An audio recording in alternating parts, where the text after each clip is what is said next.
And we're on another episode of The Focal Thought. And my guest today is Mary Attwood. How are you, Mary?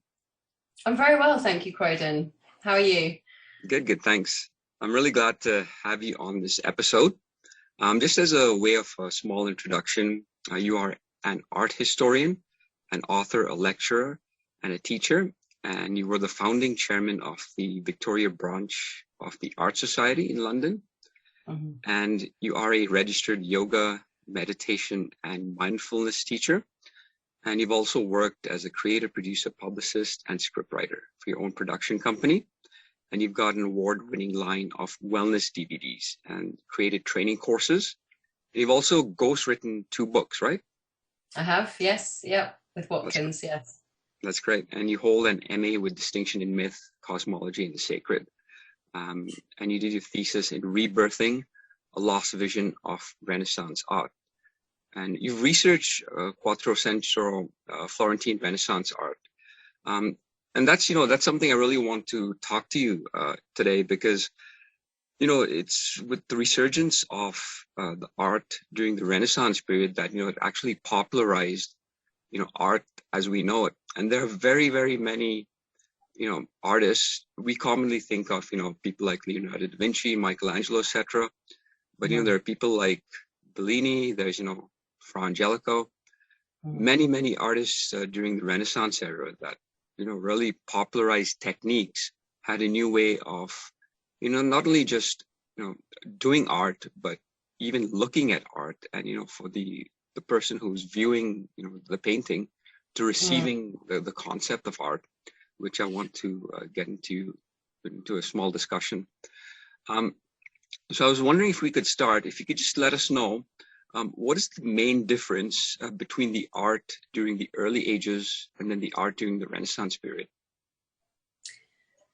Well, the Renaissance really was all about a rebirth and going back to much further beyond the Dark Ages, further back in time. It's all about looking back, which is something we're not particularly keen to explore today. I think we have very forward-looking eyes. Our vision is all about going forward and progression and growth and movement forwards into the future. But the Renaissance was a really unique time because it did look forward, but its impetus for looking forwards was by looking back, and it looked right back to ancient Greece and ancient Rome, very consciously, in order to rebirth a golden age that had been lost by all the hundreds of years after the collapse of the Roman Empire and the collapse of ancient Greece. And at the same time as doing that, what's so unique about the Renaissance is while it's looking back to ancient, what we would call pagan ideas, I suppose, this was all happening within the context of a Christendom. The whole of Europe was a Christendom. So there's this wonderful coming together of Christian myth and the Christian story and ideas around Christianity, as well as the thoughts and ideas which present themselves through the art of ancient Greece and ancient Rome. So it's a very unique time. And of course, the art starts to look very different. I mean, you can look back as far as Giotto, really, in the late 1200s, early 1300s. And what's fascinating to see is this real emergence of an awareness of space, of a 3-dimensionality, if you're looking at his paintings, for instance. And that's not just to satisfy a sort of sense of technique, it's to translate and communicate something much greater than that, this real sort of rising up, if you like, from the earth of a sense of soul that was coming into being, I think, at that time. And it's not until you get to the 1400s, really, where this idea of the human body and the proportions within the human body, which were revived from antiquity, start to come into play alongside the Christian story. So, for instance, if you look at Fra Angelico, who you mentioned, his Annunciation, he did a few, but the Corridor Annunciation in San Marco in Florence shows this sort of sense of 3-dimensionality of the human body but also the body occupying a space, a particular place in time, and this rebirth of perspectival depth and space, which Dr. Iain McGilchrist talks about extensively in his book, The Master and His Emissary, where, you know, again, it's not just a clever technique. Of course, it is there to help draw the viewer in through the imagination, but it's something which is working really into this sort of realm of the liminal space, if you like. As the viewer, we look at these images and we're drawn into them. We almost see this space emerging before us. And at the same time, we are aware of our place in relation to the image. So you have this sort of wonderful coming together of sort of the imagination along with a sense of reason, with a capital R, I would say. No, that's very true. And it's a very interesting contrast between the two. And, you know, I myself, when I look at, you know, some of the paintings of the early ages, the colors are, you know, they use a lot of black, a lot of gold. I almost see a lot of sadness in the faces. I remember researching once, and, you know, they talked about how children are, you know, depicted as adults, because, you know, in those days, in that era, you know, children were right away, you know, treated like adults, you know, the way they dressed and they did their hair, and that comes out in the paintings. And even, you know, when you look at the Renaissance paintings, like you're saying, there's more involvement with light and you know, the human body, the anatomy of that. And, you know, there's some things where I think the painters actually took the nature as inspiration for their art, like with, you know, the hair. I think I remember reading of Mother Mary, the flowing of that actually came from a river, right? I think you were saying, yes, sir. Absolutely. Nature in the Renaissance was considered maestra. She was mistress. She was above man. And the idea at the time during the Renaissance, this revival of the anima mundi, you know, a world soul, which is infused not just out there in the cosmos somewhere, but is infused through every aspect of the perceptual world, through the material world, and through the stuff of matter. And at that time, they didn't really have science in the way that we do today to almost explain away certain phenomena. But, and so nature was seen as something which was divine as well. You know, the division that we have between the secular and the divine was not something that was there during the Renaissance, and that almost the function and the purpose of the work of art was to bring into the visual field something which is usually concealed from our perception, something which is usually unknown, unseen, the sense of this sort of mystery and ambiguity. So it's not just the art itself per se, but it's really the thoughts and the ideas and these sort of patterns of reality which are shown through the art. I think sometimes it can be a little bit misleading when we look at Renaissance works of art for people to sort of jump straight to the symbolic. And these are symbolic images. They're metaphors for us, helping us to understand the nature of reality, to help us understand the nature of what it means to be human, living in a world. And it's played out through myth. It's played out through either a pagan myth or a Christian myth. But the idea of the symbolic is something which is sort of outside of the material in a way changed with the Renaissance, because the idea that what you can see before you, the material itself and this work of art was there to absolutely arouse the soul within the viewer, to awaken the soul and to remind the soul of perhaps its higher purpose in life.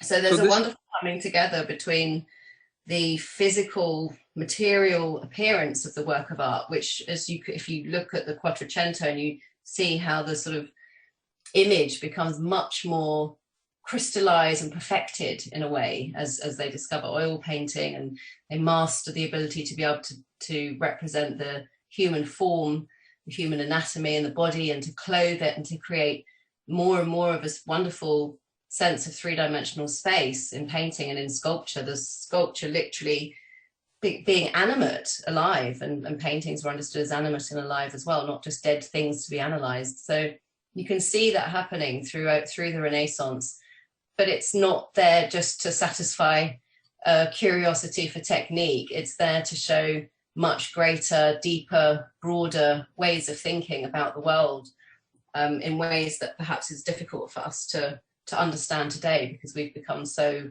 fragmented in our thinking, and we have a very flat vision of things. We don't look through things, we look at things. So during the Renaissance, the eye was understood as the window to the soul. So it's not just a mechanical function of the human body. The eye is something which can look at and see through, you know, sort of double vision, if you like, that the poet and painter, artist, writer William Blake describes, you know, in the sort of 1800s. So the sort of ability to hold a double vision, really, to look at and see through, so that you're not neglecting the world of the living, you know, you're not neglecting the sort of stuff of matter, as it were, and what makes us human, and all those wonderful little nuances and subtleties of human character and emotion, gesture, all these things which are so beautifully articulated in Renaissance art, are there to embrace the idea of what it might mean to be human, and to teach the human perhaps to behave in a slightly different way, with more humility, with more sensitivity to the world around them.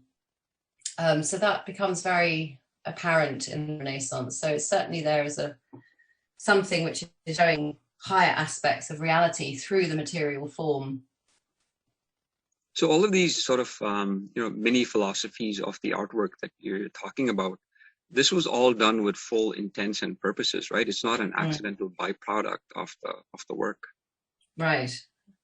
Absolutely. Yes, it was a very, very conscious movement, really, of the revival of mainly sort of literary movement from translating Plato's texts from ancient Greek into Latin. So there's a conscious revival. At the same time, I do think it's very interesting that at certain periods in history, we do see this sort of peak and trough, if you like, of all of a sudden something sort of rising up, as it does, rising up from the earth, and also sort of coming down from the cosmos, and it sort of meets in the middle. And what results is this wonderful outpouring of art and architecture.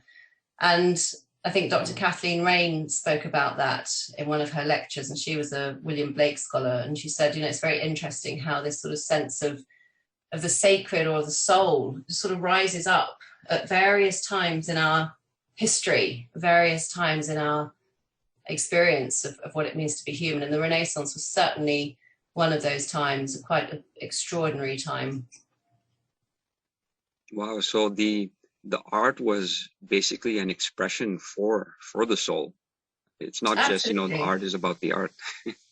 No, absolutely. Absolutely. It's an expression of the soul, and an expression of this real coming together of the imagination in the highest sense, you know, the sort of imagination as being something which is not just a fantasy as we might understand it today, but a sort of higher imagination, something which exists in the cosmos, being drawn down into the human form, and at the same time a sense of reason, which shouldn't be lost. So there's a real coming together of the idea of sort of heads, hands and heart, if you like, that not one should supersede the other. So these different ways of thinking sat next to each other and mutually informed each other. So that for us requires a real broadening of the way we think and the way we look at the world. And I think the Renaissance images can still teach us something today. I mean, I think that's very important to point out, that it's all very well studying something from the past in a very sort of abstract way, but the whole point of these images is that they supersede, you know, they have their own language, they supersede sort of linear time and space, if you like. And of course you have to respect their context, otherwise it changes the work of art entirely. But they're also presenting to us ways of knowing and seeing that perhaps we have closed our eyes to. And so it becomes a sort of lost way of seeing that we're reminded of, that needs recovering today. Yes, no, definitely. And, that brings me to asking you about this. When I used to look at art before, I used to look at it just on on one layer, just, the technique of what the artist was trying to do, which is a very, sort of a superficial. It's, the better the technique, the better the art I thought it was. Then there was that second layer where I needed to know a little bit of the history of the art, or the background of, why the artist did that piece of work. So I would, in museums, maybe read, the sidebar that they have, about the artist and what it is. Then, okay, you get this sort of context and you understand the art better. But then you come along and then you almost sort of make art like, like taking a drug, because you talk about these four senses, which actually, when you get into them, it actually brings you into the art, and you're almost sort of, immersed into the picture itself. The art actually becomes alive in you, and you're alive in the art, and you're engaging with, these very many senses, the inner senses, the outer senses, and that just changes the art radically. And I almost feel that you can do this better with a painting than you can, with a high definition picture that's taken by a camera, because you kind of take the work of the camera for granted. But with a painter, there's a little bit of these, limitations, which is normal, and, we expect that. But because of those limitations, it brings about some sort of, humanness to the art. And, we can get into it better. So, rather than take a drug, you can actually look at a painting, and it becomes alive for you, right? Like someone in a marketplace or a self-portrait. So I was wondering if you just mind briefly speaking about the four senses. Yes, and just before I do, just to say, in relation to what you were saying about technique and, the sort of historical, factual information that you get about a painting or a statue if you're in a museum, I certainly don't discount that at all, because I think the technique is important. The sort of mastery of one's art itself is incredibly important. And during the Renaissance, there's a very strong lineage of master and apprentice, and you have to do an apprenticeship for a certain period of time. You certainly couldn't just leap and skip certain phases in your training. So technique is there as, if you've got that wonderful ability and that skill, the technique is there as an expression of, again, something that you're trying to express within nature, within the cosmos, which is much deeper. So I do look at technique sometimes when I do sessions with people and that sort of thing. But I also think art has a way of helping us think. And I think it has a way of helping us to work out our thoughts and what it means to be human, and how we might relate in a different way to the world that we see.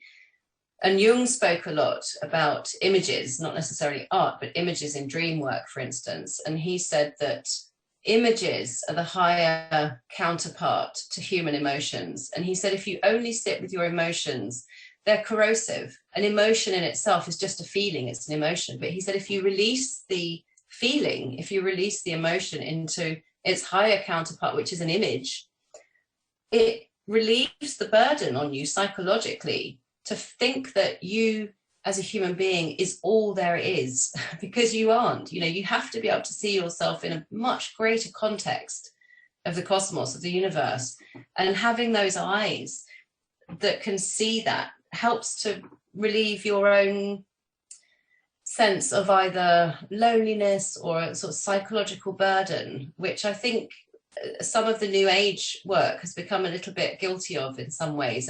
Not to dismiss it at all, but it just lacks that little bit of depth, I think, that's there in the sort of Western esoteric tradition.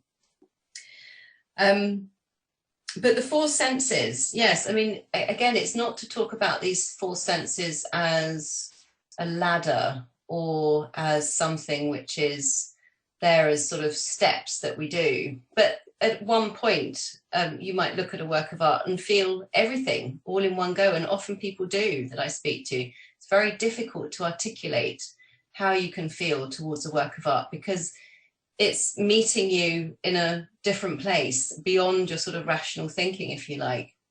So the four senses consist of the literal sense, which is that sort of surface level. I mean, it's the sense that we experience every day, isn't it? It's the literal world, and that's as essential as the other senses. And then there's the allegorical, which is, I suppose you could liken it to simile.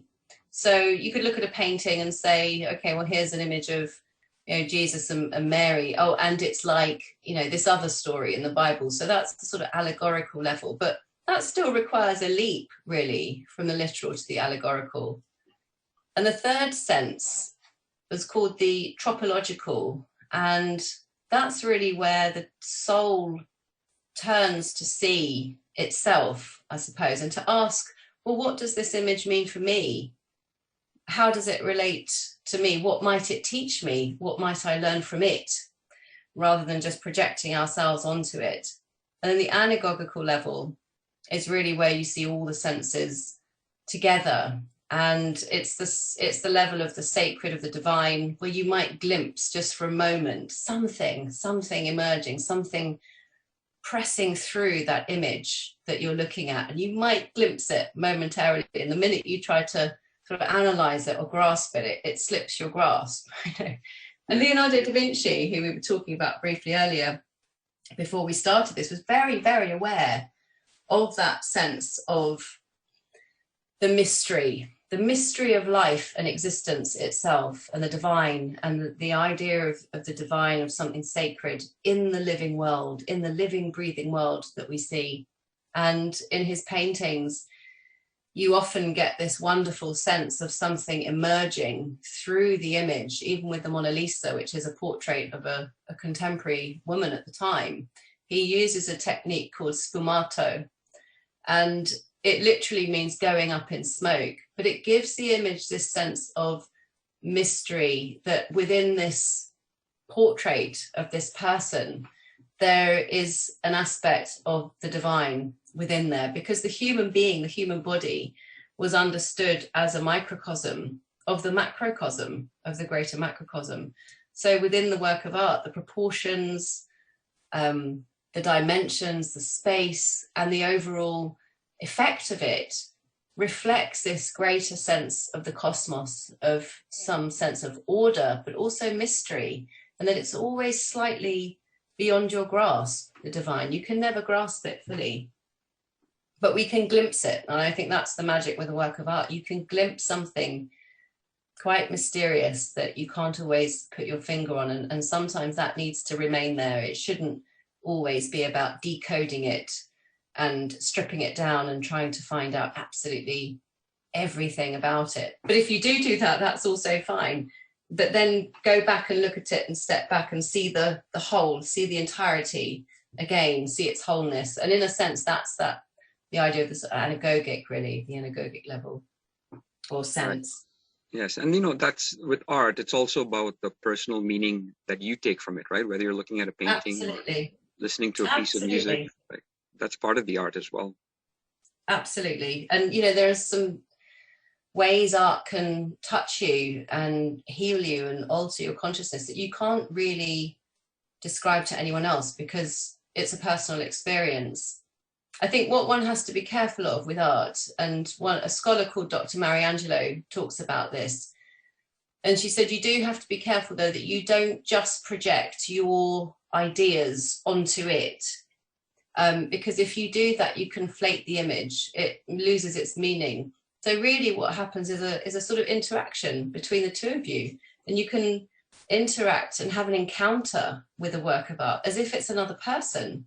So it teaches you to approach it in a state of humility, of openness, open receptivity, of inquiry, of a sort of heartfelt sense and an imaginative sense of being open to something. You know, here's this wonderful work of art, and it might actually be able to teach you something rather than you projecting what you want onto it.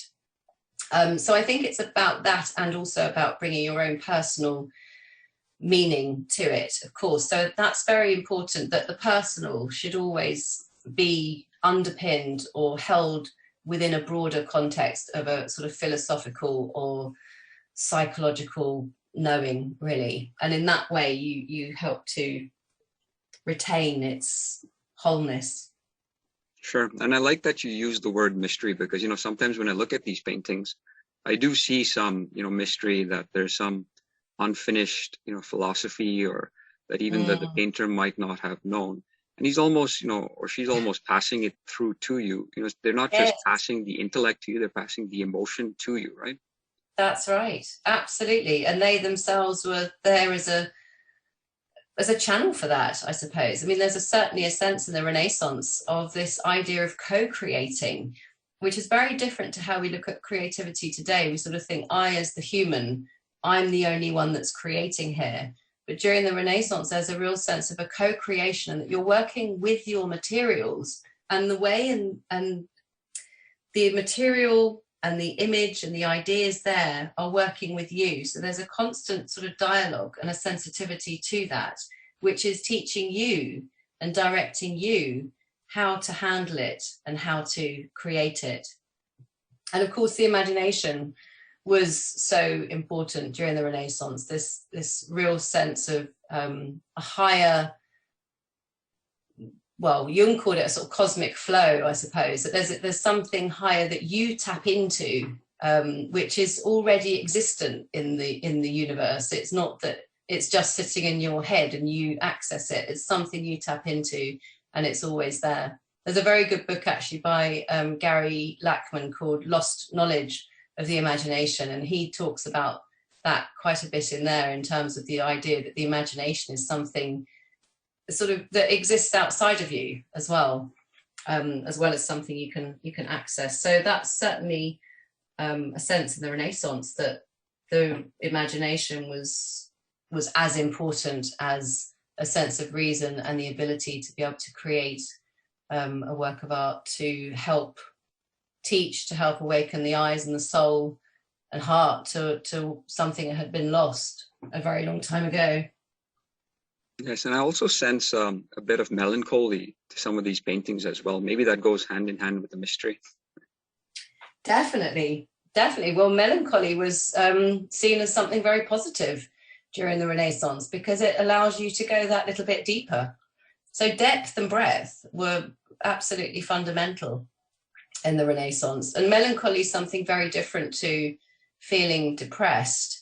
It's a very different sort of feeling. So melancholy is something which is to be revered. And these paintings certainly do evoke that sense. I mean, whether they have stillness or movement in them, they're held together in this wonderful sense of what they call decorum, I suppose, that the whole image is there serving this purpose, and it's alive. The idea that a work of art today is just something which is dead and there to be analysed in a gallery or in a textbook would have been sort of slightly alien to someone in the Renaissance. And images were there for people to have wisdom-enriched conversations around, to have poetry and music read and played around them and to them. And they were understood as being animate and alive, and not a dead object to be analysed. And that's something which, if we can really understand that, helps to change our perceptions, I think, of the world around us. I mean, that certainly happened with me. I can't think of anything else that's been more transformative in how I see the world than looking at it through the lens of art. I think the philosopher Alain de Botton was talking on the radio, and he spoke about when they went to the Uffizi in Florence and they saw The Birth of Venus by Botticelli. And many people encounter a work of art and just sort of either go into sort of floods of tears or are moved in a way that you can't really describe. And I talk to people all the time who've had that experience, because you're moving into a sort of sense of participation with the image. But he said, we have these images, we have images like this because we as humans cannot contain the volume and magnitude of emotion. Again, it sort of comes back to emotion and feeling. We just can't contain it all. And so we have works of art like this to help contain that emotion and those feelings for us. But it's telling it to us in a myth, which is, a myth doesn't mean that it's make-believe. Myths actually probably tell us the truth on a much deeper level than we can give them credit for. So I think works of art have that wonderful multitude of, I wouldn't want to say purposes or functions, but they do change you. How you look at art changes the art, and it changes what you see and how you look and be in the world around you. Yeah, no, definitely. And, there's been instrumental periods for art changing. Art has evolved, over the centuries. And we can look at, transitions from the early ages to the Renaissance. And they even said during the Great Plague that art changed. For our current times in a pandemic, do you see art changing in any way now once we sort of go back to, new normal and things like that? Well, I think today it's a very different story because anything goes today. I mean, obviously during the Renaissance, you wouldn't just be able to sort of pick up a paintbrush and think, right, I'm going to, sort of paint that person on the street today. It had to be commissioned. It would either be somebody of importance or a wealthy person who would commission an artist to have their portrait painted, or it would be a story of myth, in the Christian or pagan tradition. But I think today anything goes, and the scope for artists is good, therefore, in that way. But I do think what we've lost a bit is we've gone straight to the concept of art as a concept. And so people are constantly seeking edgier ways, more revolutionary ways to show something. And sometimes that can not sort of have an end to it. But I think it's a good landscape that we have in terms of people being able to change and express what they want to express through art. I mean, I can think of 10 people I know, and they're all artists, and they all do very, very different works of art, but they are all seeing and understanding things in similar ways, but it's just expressing itself differently. But if I think it's going to change after the pandemic, probably yes. I mean, but how that will change will be interesting to see. I mean, I don't know about over there, but during lockdown we had a very good television series over here, which sort of took people through art and how people were turning to art during lockdown as a means with which to express themselves, and also to try and find a different way of making sense of things in the world. Yeah, no, definitely. I'm excited to see also, some of my musician friends who, unfortunately were not able to perform, but used the time to, compose and practice their art, which meant they got about 1.5 years of becoming better as, mastery of the instrument. So I'm excited to see, what they will do once we go back to performing and things like that. And also any sort of, new compositions that come out, because I do know some people that, went back to the workshop and, composed new songs and things like that, gave it a bit more thought. And like you're saying, actually converted, the emotions they were feeling during lockdown into their art. So I'm eager to see, how that's going to play out. Yes, it will be very interesting to see, won't it? Yes. And I just wanted to add, in terms of art and its purpose, I think perhaps though sometimes today what we see is that art sometimes doesn't have that other dimension of meaning to it. And not to say it has to mean something all the time, but it should in some way move you or reference something just beyond itself. And I think if it doesn't do that, one can often feel that. You don't often sort of feel anything if you're looking at a work of art and it just doesn't quite cut the cloth, So I think there's that aspect to it as well, which there are certainly traditional art schools over here which seek to really restore, I suppose, some of the old techniques that people were doing many years ago, mosaics, stained glass, fresco, tempera painting, oil painting in traditional ways, simply because of the aspect of the cosmological, and that, these patterns and the shapes and the forms and the dimensions of what we see in these works of art, and that includes the Renaissance, were there to show aspects of the cosmos in this beautifully articulated image, and awaken the eyes and the heart of the human being as a reminder really of another aspect, other dimensions to your existence. It's not just one singular dimension that you exist in. And if you do, it's not a very nice place to be, because we've lost our ability to sort of see through and beyond. No, that's very true. I mean, now that you mention it, the transferring of the emotion is much more important than the technique. And we can see that with a child who might, draw something, the technique might not be there.